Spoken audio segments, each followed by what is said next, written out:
buah-buahan yang disenangi Kanjeng Nabi itu adalah al-bittih, semangka tadi ya. Dalam hadis yang diriwayatkan oleh Imam Abu Dawud, karena Rasulullah sallallahu alaihi wasallam yaqulu al-bittih birrutab. Dua makanan ini dimakan oleh baginda Rasul secara bersamaan. Jadi Rasul makan korma basah dengan makan semangka dengan kurma basah. Semangka itu sifatnya dingin, sementara sifatnya kurma itu panas. Maka Kanjeng Nabi fayaqulu, Kanjeng Nabi bersabda, naksiru harra hadza bi bardi hadza wa barda hadza bi harri hadza. Kami mengimbangi panasnya ini dengan dinginnya ini dengan panasnya ini. Itu alasan kenapa Kanjeng Nabi makan secara bersamaan semangka dengan rutab.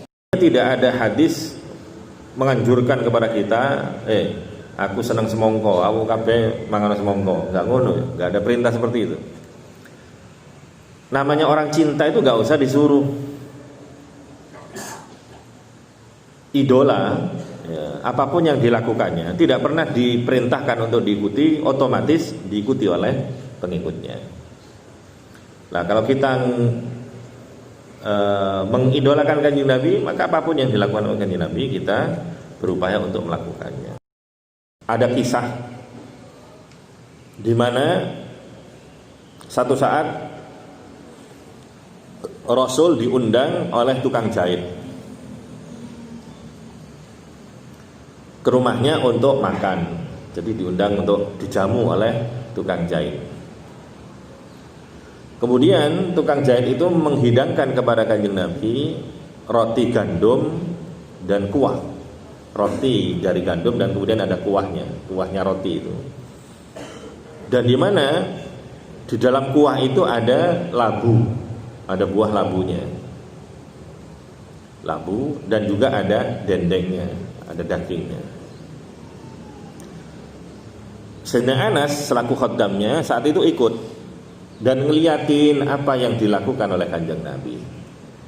Dan saat itu Kanjeng Nabi mengaduk-ngaduk itu mencari labu, golek labu nih. Sekarang ngaduk-ngaduk kan golek daging. Di kau sentek. Itu nasib kalau prasmanan giliran terakhir kayak begitu. Tinggal kuaitok.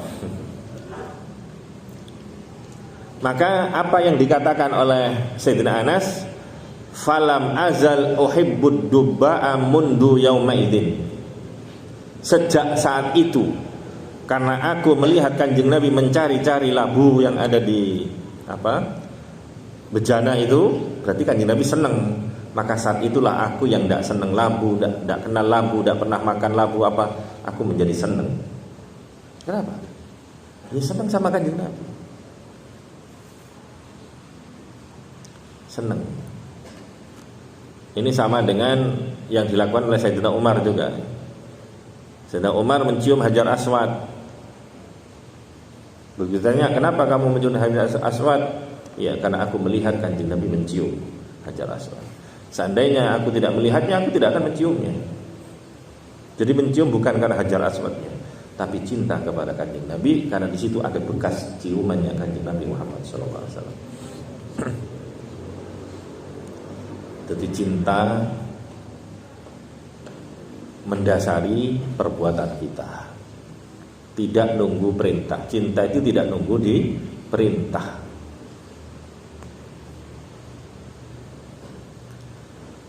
Mengenai semangka, dikatakan oleh para ulama fil bittih iddatu ahadits. Ada beberapa hadis yang menjelaskan tentang semangka. La yasihu minha syai'un ghairu hadzal hadisil wahid. Tapi hadis semuanya enggak ada yang sahih kecuali satu saja hadisnya yang tadi saya sampaikan. Rasul memakan semangka dengan rutab, Itu.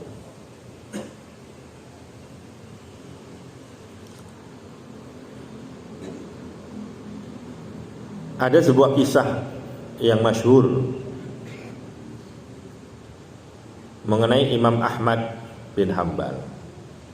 Imam Ahmad itu menurut satu riwayat annahu kana la ya'kulul bittih.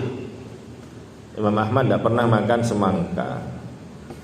Begitu ditanya kenapa tidak mau makan semangka, li'annahu lam yabluhu kaifa kana Nabi sallallahu alaihi wasallam ya'kuluh.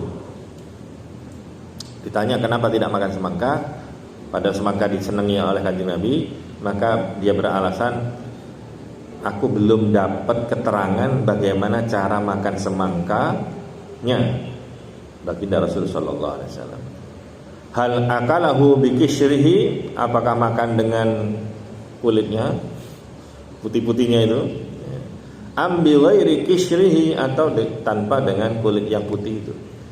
Hal tanawalahu raddan au qat'an au bil fam, apakah memakan semangka itu dengan cara meremukkan, dikerawuk, atau diiris-iris terlebih dahulu, au qat'an au bil fami, atau langsung dimakan dengan mulut.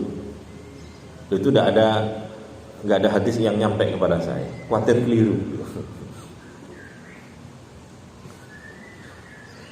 Tapi ya ngono tapi ojo ngono.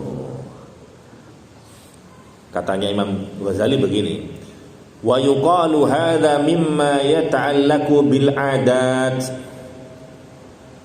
Jadi urusan makan semangka, cara makannya itu termasuk adat, bukan ibadah, adat. Karena termasuk adat, fala makna lil ittiba fihi, ya. Maka tidak ada gunanya ittiba di dalam hal tersebut. Fa inna dzalika yughliqu baban 'aziman min abwabis sa'adah. Artinya tidak harus ada contohnya. Kalau sembarang kali harus ada contohnya termasuk babnya adat, maka kata Imam Ghazali itu akan menutup pintu besar dari pintu-pintu kebahagiaan.